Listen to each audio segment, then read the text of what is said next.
As células do nosso corpo possuem 46 cromossomos, sendo que 23 deles são herdados pelo pai e 23 são herdados pela mãe. Cada cromossomo é formado por uma longa molécula de DNA, e daí vêm as semelhanças físicas dos filhos com os pais. E assim como um recém-nascido vem a esse mundo e carrega os traços genéticos dos seus pais, nós, ou aqueles que são nascidos de Deus, carregamos traços do nosso Pai Celeste. Da mesma forma que quando as pessoas olham para a nossa vida, elas conseguem reconhecer esses traços, elas também, às vezes, podem não sentir uma certa afinidade, porque a gente não é da mesma família. E é isso aqui que João vai falar no primeiro versículo, quando ele diz: vejam como é grande o amor que o Pai nos concedeu, sermos chamados filhos de Deus, o que de fato somos, pois o mundo não nos conhece. Por isso o mundo não nos conhece, porque não o conheceu. O fato de sermos chamados filhos de Deus mostra a grandeza do amor de Deus.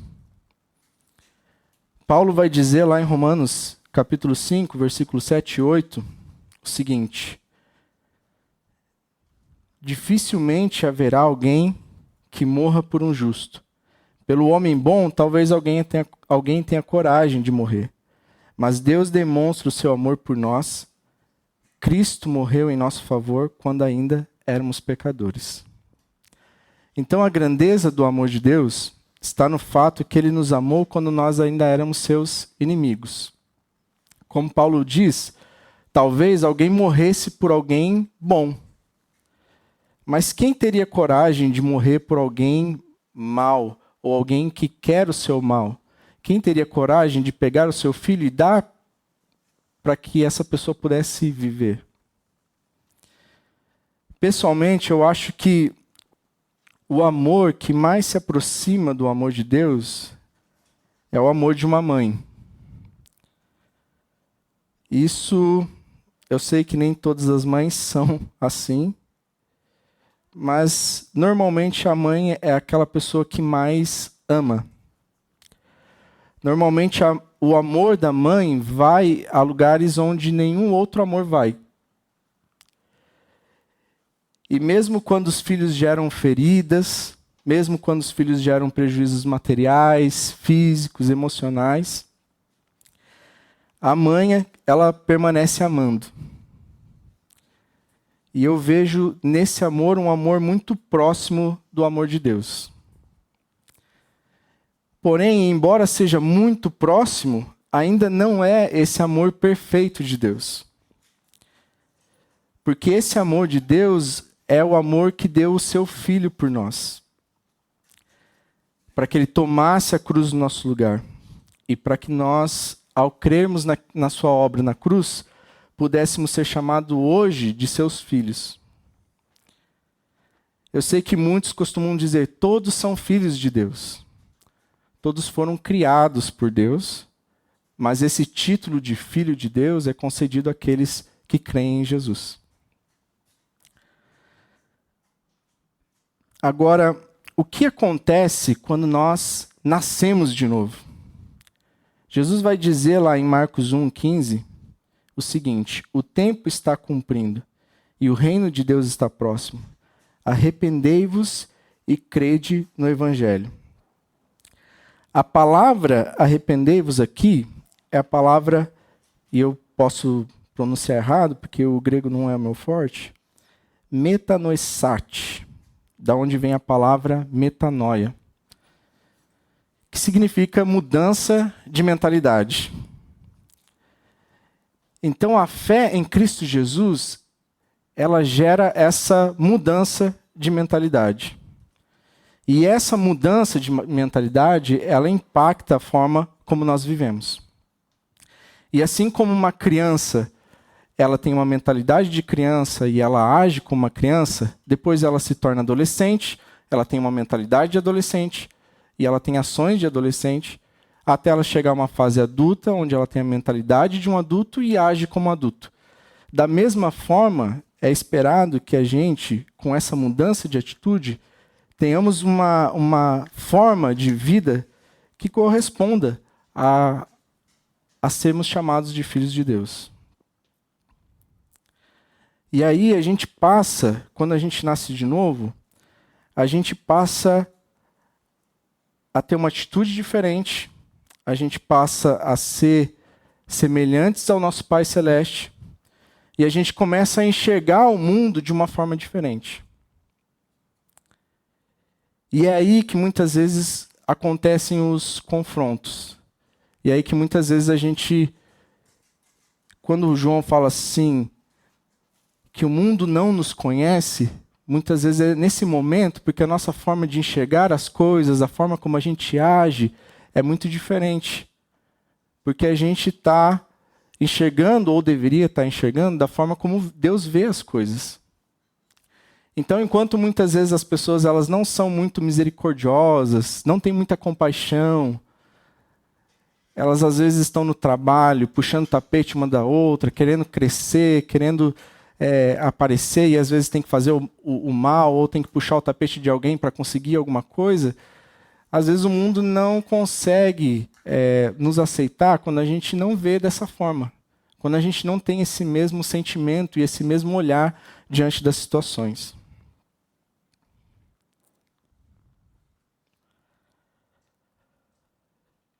E porque existe, às vezes, essa incompatibilidade de mentalidade na forma como a gente vê, o próprio Jesus vai falar lá em João 15, 18 e 19 o seguinte: se o mundo os odeia, tenham em mente que antes odiou a mim. Se vocês pertencem ao mundo, ele os amaria como se fosse dele. Todavia vocês não são do mundo, mas eu os escolhi tirando-os do mundo. Porque por isso o mundo os odeia. Agora um pouquinho mais para frente, lá também no Evangelho de João, no versículo 17, no capítulo 17, versículo 15 e 16, Jesus vai falar: não peço que os tire do mundo, mas que os livre do mal. Não são do mundo, como eu não sou do mundo. Parece confuso, porque em uma primeira declaração, Jesus fala que a gente não pertence a esse mundo. Em uma outra declaração depois, Jesus fala: mas eu não os tiro desse mundo, mas eu os envio para este mundo. E aí, para que fique claro, o que Jesus fala é o seguinte: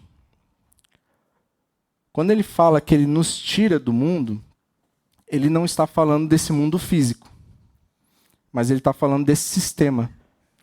Como o Matt ensinou domingo retrasado, eu acho, esse sistema é um sistema que se opõe à vontade de Deus. Agora, quando Jesus fala que ele pede para que não nos tire do mundo, mas nos livre do mal, ele está se referindo ao mundo físico. Então, o que ele fala aqui é o seguinte: nós não pertencemos a esse sistema. Quando colocamos a nossa fé em Cristo Jesus e nascemos de novo, nós saímos desse sistema que se opõe a Deus. Porém, nascemos de novo para estar nesse mundo. Porque como o próprio Jesus vai falar, ninguém pega esqueci o nome da palavra, que é como se fosse uma vela, uma lâmpada, né? Mas acho que tem um outro nome, e esconde debaixo da cama. Porque essa lâmpada tem que estar em um lugar onde ela brilhe. E basicamente é onde nós devemos estar. Nós, como filhos de Deus, devemos estar onde nós vamos refletir Jesus, e não escondidos. Mas também sabendo que não pertencemos a esse mundo e não vivemos conforme o sistema desse mundo.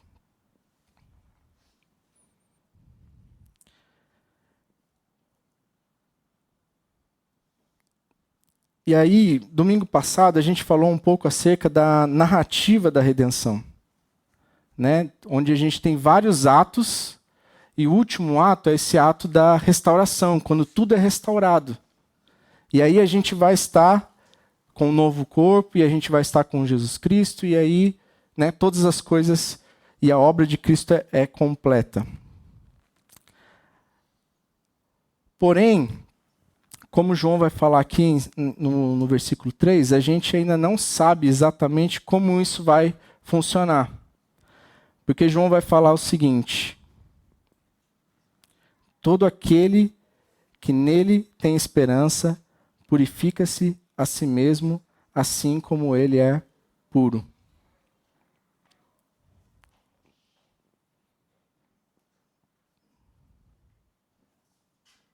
Desculpa, eu pulei o versículo 2, né? Versículo 2 diz assim: amados, agora que somos filhos de Deus, obrigado, hein? Somos filhos de Deus e ainda não se manifestou o que havemos de ser, mas sabemos que, quando ele se manifestar, seremos semelhantes a ele, pois o veremos como ele é. Na verdade, era o versículo 2, não o 3. Então, o que João ele traz aqui é que a gente não sabe exatamente como a gente vai ser naquele dia. E o David Guzik ele vai dizer o seguinte: embora a nossa posição atual seja clara, nosso destino futuro está obscurecido. Não sabemos, com o tipo de detalhe que gostaríamos de saber, o que seremos no futuro. Nesse sentido, não podemos nem imaginar como seremos na glória. É interessante que Paulo, quando ele vai falar que nós somos filhos de Deus, ele usa um termo em grego que é o oi, que se tratava de uma filiação mais legal.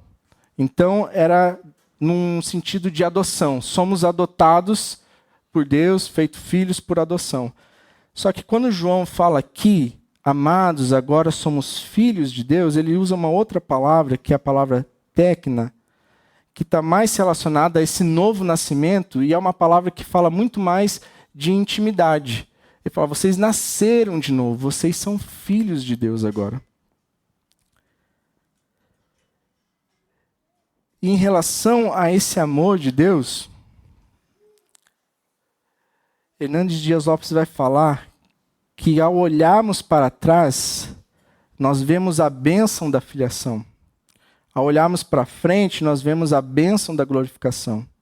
E no presente, esse amor deve ser correspondido. E como nós correspondemos a esse amor? E aí a gente vai para o versículo 3, que diz assim: todo aquele que nele tem esperança, purifica-se a si mesmo, assim como ele é puro.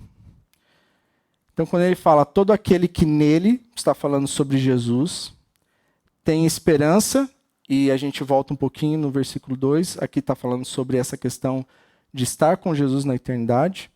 E um adendo, essa palavra esperança aqui, ela é uma palavra que no grego, a palavra elps, não é uma palavra para um pensamento positivo, né? Uma coisa assim, nossa, vamos confiar, vamos pensar positivo.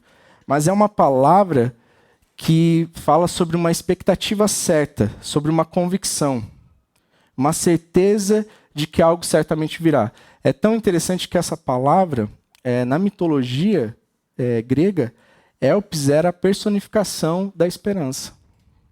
Então a palavra o que João vai falar aqui é que todo aquele que tem essa convicção de que um dia estará com Jesus na eternidade, ele vai viver buscando purificar-se.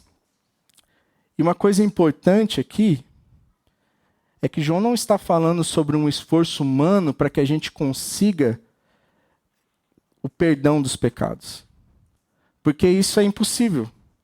É impossível a gente tentar e viver uma vida na qual a gente esteja totalmente isento dos nossos pecados e aí assim a gente seja digno do céu e a gente consiga ser digno de estar diante de Deus, porque se isso fosse possível, não faria sentido nenhum Jesus ter vindo e morrido numa cruz.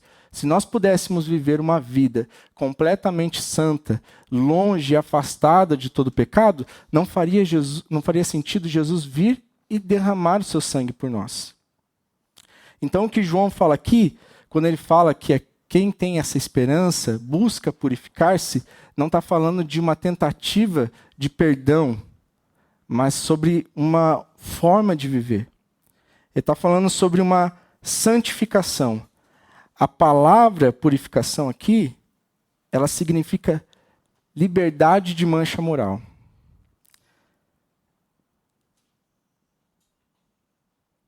David Gusk, ele vai falar o seguinte: conhecer o nosso destino eterno e viver nessa esperança purificará a nossa vida. Quando sabemos que o nosso fim é sermos parecidos com Jesus, isso nos faz querer ser mais parecidos com Jesus agora. Quando sabemos que o nosso fim é sermos parecidos com Jesus, isso nos faz querer ser mais parecidos com Jesus agora.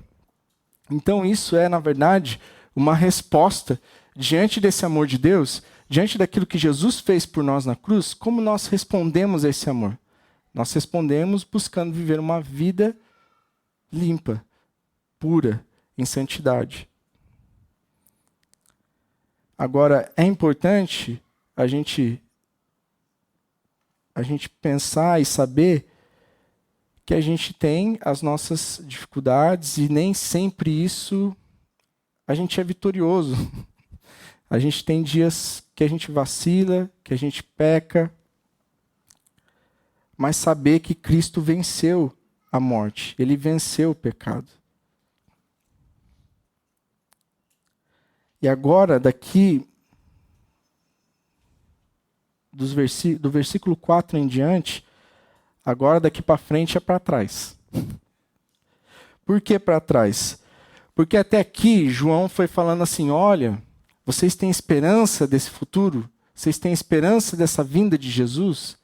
Então vivam dessa forma. Tenham uma vida digna dessa esperança. Só que agora João vai inverter. Agora João vai falar um pouco sobre o passado. Ele vai falar assim, olha, aquilo que Cristo fez, por causa daquilo que Cristo fez, agora sim vocês vivam então desta forma. Então vamos...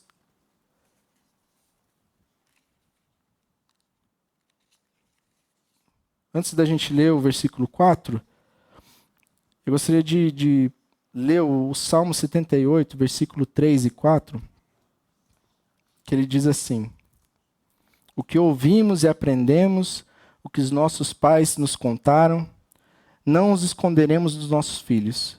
Contaremos à próxima geração os louváveis feitos do Senhor, o seu poder e as maravilhas que ele fez. Algo interessante no povo de Israel é que eles tinham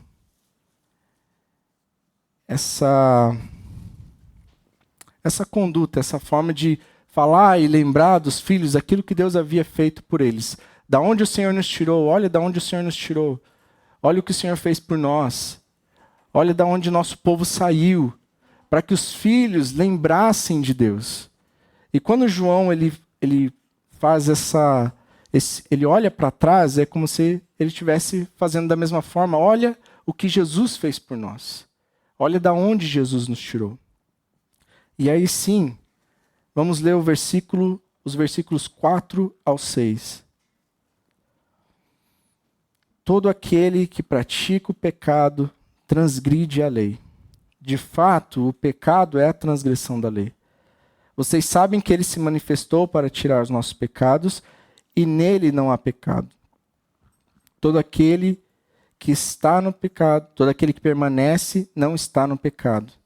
Todo aquele que está no pecado não o viu nem o conheceu. O primeiro ponto aqui de João é que o pecado é a transgressão da lei. O pecado ele não é apenas uma falha. Como Hernandes Dias Lopes diz, ele é uma rebelião ativa contra a vontade de Deus.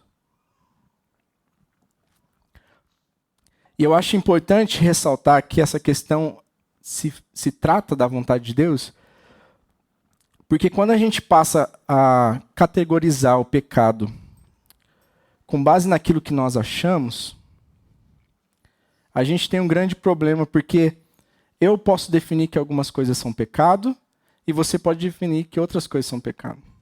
E aí cada um pode ter uma lista diferente. E às vezes é isso que acontece. Muitos chegam e falam assim, não, eu acho que isso não é pecado. E outros falam, não, eu acho que isso é pecado. E aí vira aquele embate. Afinal, o que é o pecado? Mas existe um parâmetro, como João fala aqui, e esse parâmetro é a lei de Deus. Que inclusive, na sua Bíblia, deve estar escrito em letra maiúscula. Porque essa lei se refere aos 10 mandamentos. Então, os 10 mandamentos, ele é o padrão de Deus. Ele é justo, é perfeito, é imparcial. E aí, quando a gente olha para os 10 mandamentos, nós vemos qual é o padrão de Deus. E aí, sim, a gente pode ter uma definição do que é pecado e do que não é pecado. Agora, se a gente olhar para esses 10 mandamentos e olharmos para a nossa vida, e formos sinceros, nós vamos ver que a gente não consegue cumprir todos esses mandamentos. Às vezes a gente vai bem em alguns, em outros a gente cai. E a verdade é que nenhum de nós aqui seríamos capazes de seguir todos esses mandamentos à risca todos os dias e não quebrar nenhum deles. Porém, a Bíblia vai dizer que se a gente pecar, se a gente falhar em algum desses mandamentos, a gente já é culpado de todos os demais.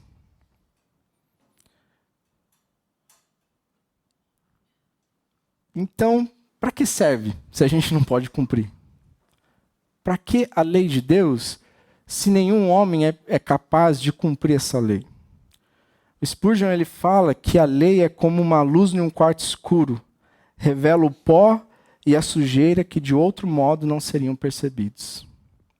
Paulo vai dizer em Gálatas 3:24, assim, a lei foi o nosso tutor até Cristo, para que fôssemos justificados pela fé. Como tutor, né, como Paulo mesmo vai mencionar lá em Romanos 7, nós não saberíamos o que é pecado se não fosse a lei. Nós sabemos o que é pecado por conta da lei. E por sabermos aquilo que é pecado, e entender que a gente não consegue cumprir toda a lei de Deus, nós estamos em uma condição onde a gente pensa, o que a gente vai fazer? O que eu vou fazer se eu sei que isso é pecado, se eu sei que eu estou transgredindo a vontade de Deus, se eu sei que eu não consigo obedecer a Deus como Ele quer, dentro do padrão dele? E aí a gente se vê encurralado, sem muita alternativa, até a gente conhecer Cristo. Até a gente saber que Deus, Ele deu o seu Filho por nós, para ir numa cruz, Ele cumpriu toda a lei enquanto viveu aqui na terra, e aí foi numa cruz para morrer pelos nossos pecados, e agora a gente não tem mais que cumprir essa lei para a gente se sentir digno diante de Deus, porque aquilo que Cristo fez na cruz é o que nos torna dignos diante dele. Eu acho tem uma ilustração que eu ouvia bastante, que a lei era como uma placa. Então, algumas semanas atrás eu fui para Bauru, e aí, né, não sabia chegar, a gente usa o GPS. E eu não sei, agora as coisas estão bem melhores, mas antigamente o GPS era meio confuso, porque as ruas vão, né, mudando, o GPS não atualizava e às vezes você acabava caindo em umas enroscadas. Eu lembro que a primeira vez que eu instalei o Waze no meu celular foi aqui na igreja. E eu dei uma volta e voltei na igreja de novo. Aí eu falei, esquece, desinstalei. Mas normalmente, quando eu coloco no GPS, eu vou olhando para as placas. E aí, principalmente quando é na volta e tem aquela Curitiba, 300 quilômetros, aí eu dá aquela sensação assim, de alívio, porque, sabe, eu estou no lugar certo. E aí, conforme vai passando, aí você não vê placa de Curitiba, você, será que eu estou no caminho certo? Aí você vê Curitiba 200, aí você, opa, estamos no lugar certo. Agora, ninguém chega no seu destino final, pega essa placa e leva consigo. Então a lei, ela nos aponta para Deus, ela nos leva até Deus. Mas a gente não pega a lei agora e fica com ela. Porque a gente não vive debaixo da lei. A gente vive debaixo da graça de Deus.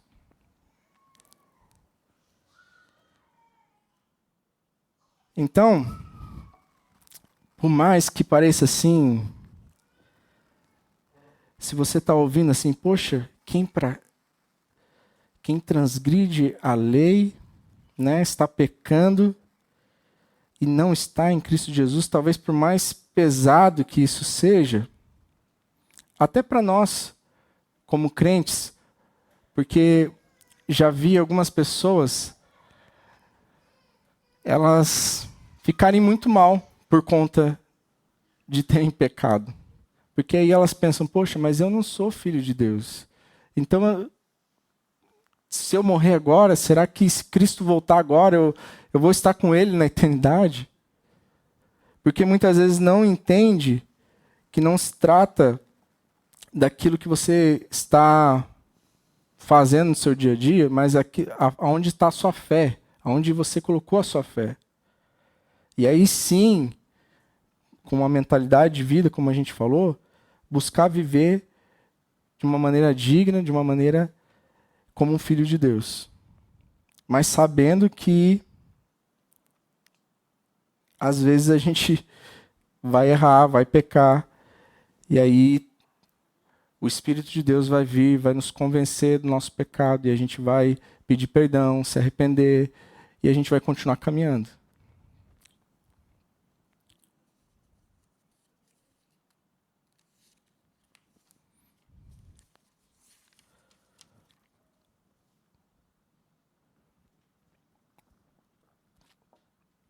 E agora mais um trecho do versículo 7 ao versículo 9, e aí pode parecer um pouco mais pesado, mas fica comigo que não é tão terrível assim.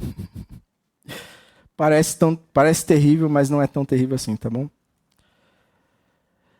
Versículo 7 diz assim: Filhinhos, não deixe que ninguém os engane. Aquele que pratica a justiça é justo, assim como ele é justo.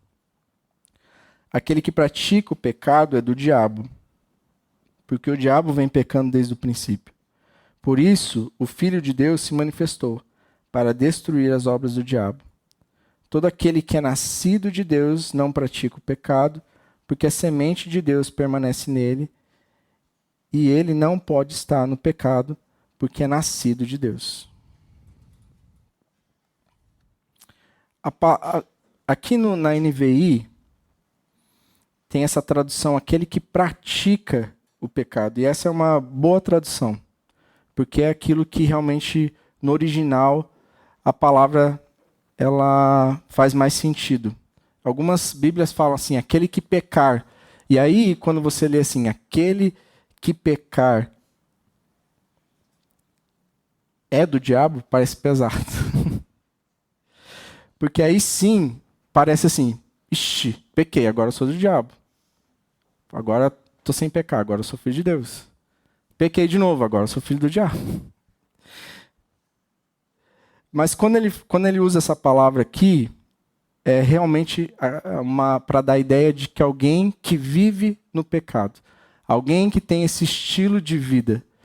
Não alguém que cometeu um pecado, mas alguém que constantemente está vivendo em pecado. Alguém que tem esse estilo de vida. Quando dava aula para os adolescentes, eu costumava falar assim, olha, assim como eu pinto uma casa e não sou um pintor, assim como às vezes eu faço pão em casa e não sou um padeiro, o fato de eu pecar não torna eu um pecador. Porque não vivo disso. Esse não é o meu estilo de vida.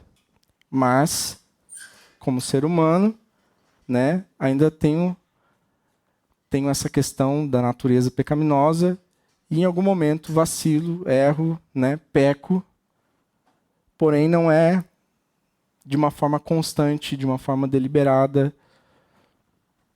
E algo que eu acho muito importante de mencionar que às vezes, por mais que você fique assim, nesse embate de, poxa, pequei, será que sou filho de Deus? Poxa, né, tô vacilando e tal. Acredito que quando a gente está nesse lugar de filhos do diabo, como fala aqui, nosso coração já não está se importando com isso mais. A gente não importa mais se a gente está pecando ou não. A gente está com a nossa mente cauterizada pelo pecado. E a forma como a gente vive já pouco importa, não interessa. Então, se você está assim, poxa, falhei, pequei, por que eu vacilei e se sente culpado, você está em um bom lugar.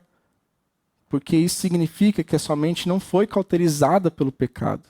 Você não está tipo assim, dane-se, não vou viver minha vida. Mas existe uma consciência acerca do pecado.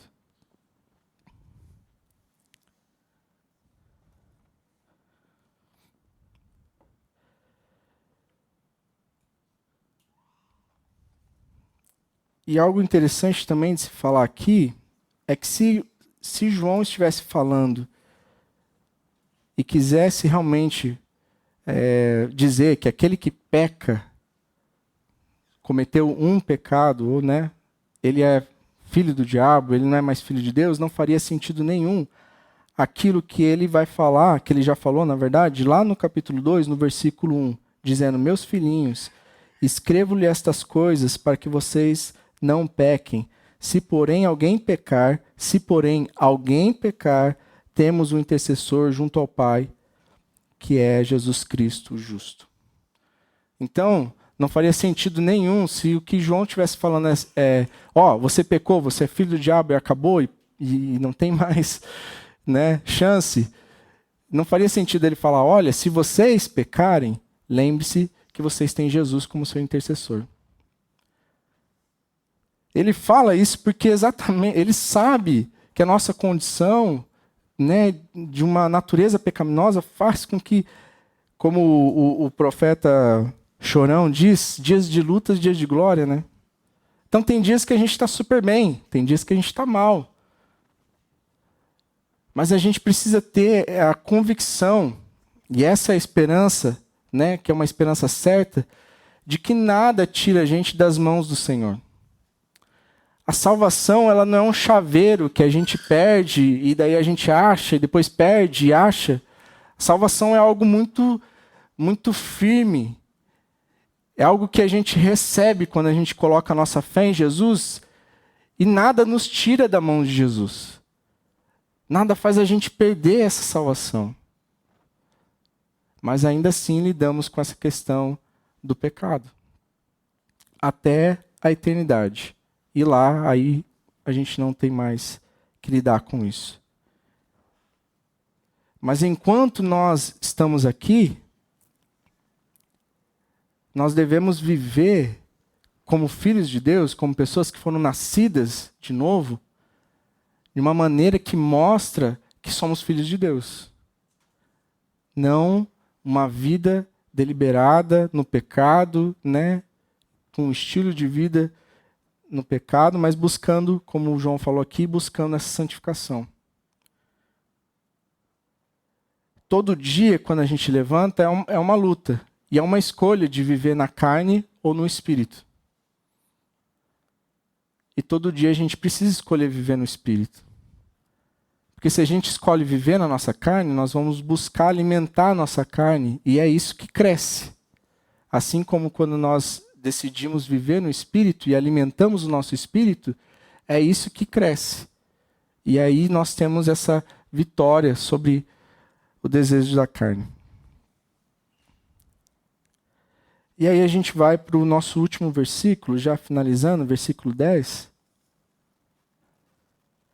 que ele diz: desta forma, sabemos quem são os filhos de Deus e quem são os filhos do diabo. Quem não pratica a justiça não procede de Deus, tampouco quem não ama o seu irmão. Tampouco quem não ama o seu irmão. Vou ler de novo para não ficar confuso. Desta forma, sabemos quem são os filhos de Deus e quem são os filhos do diabo. Quem não pratica a justiça não procede de Deus, tampouco quem não ama o seu irmão.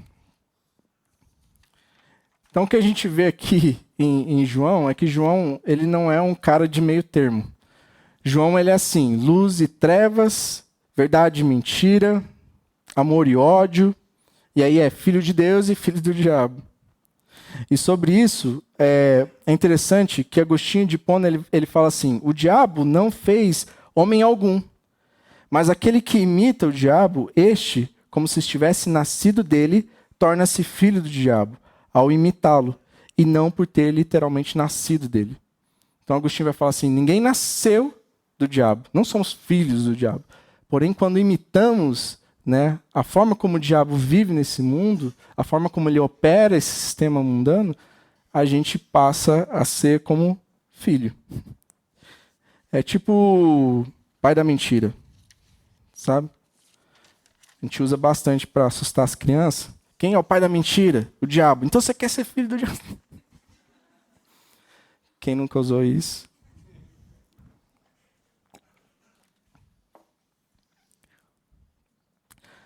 Então, assim como os filhos carregam uma herança genética, naturalmente, os filhos de Deus carregam esses traços que mostram uma semelhança com seu pai. Quanto mais nossas atitudes, nossos pensamentos e nossos sentimentos estão distantes de Deus, mais ciente nós estamos que precisamos nascer de novo. E se você, nessa noite, tem entendido isso, se você nessa noite, ao ler a palavra de Deus, você tem percebido que talvez a sua vida não se assemelha muito a esse estilo de Deus, se você tem sentido que talvez você não se parece tanto assim como um filho de Deus, eu te convido a você aceitar esse amor de Deus por você. Como nós falamos aqui e abrimos no primeiro versículo, veja quão grande é o amor de Deus. E a grandeza do amor de Deus está no fato de que Ele deu a sua vida por você. Não deixe com que Satanás roube essa semente que é plantada no seu coração. Não deixe com que as coisas deste mundo, como a Bíblia fala, o cuidado com as coisas deste mundo, roube ou mate a semente que foi plantada no seu coração. Mas deixe que a semente da palavra ela seja plantada e ela floresça e dê frutos para a glória de Deus. Uma coisa importante é que o Espírito de Deus, ele nos convence do pecado, da justiça e do juízo. Mas se às vezes você se sente tão distante de Deus, a ponto de se distanciar ainda mais dele, pode ter certeza que esse não é o Espírito Santo. Porque o Espírito Santo ele nos convence no sentido de nos trazer de volta para Deus. Mas Satanás ele vai tentar nos acusar, porque esse é o seu papel, para nos manter distante de Deus. Então, enquanto Satanás está tentando roubar essa semente da palavra, quando você vem, escuta, olha, Cristo morreu por você, Ele deu a sua vida por você. E aí você às vezes se sente indigno disso. O Espírito Santo ele pode mostrar para você as coisas que você tem feito de errado. Mas no sentido de falar, olha, vá para Deus. Porque Ele te ama, Ele deu a sua vida por você. Enquanto Satanás, ele vai tentar te colocar para baixo. E te manter embaixo, para que você se afaste de Deus. Lembre-se que nós começamos falando sobre o amor de Deus. E a última palavra aqui, que João usa, é acerca do amor.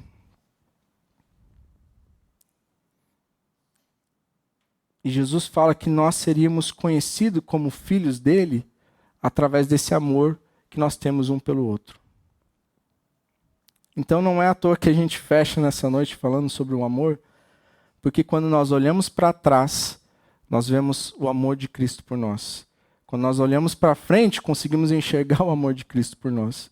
Quando nós olhamos no presente, nós conseguimos ver esse amor de Deus, porque o amor de Deus nos cerca. Aquilo que Deus fez na cruz, aquilo que Deus tem feito cuidando de nós no nosso dia a dia, aquelas promessas de Cristo acerca para onde a gente vai e aonde a gente vai estar, tudo isso mostra o amor de Cristo por nós.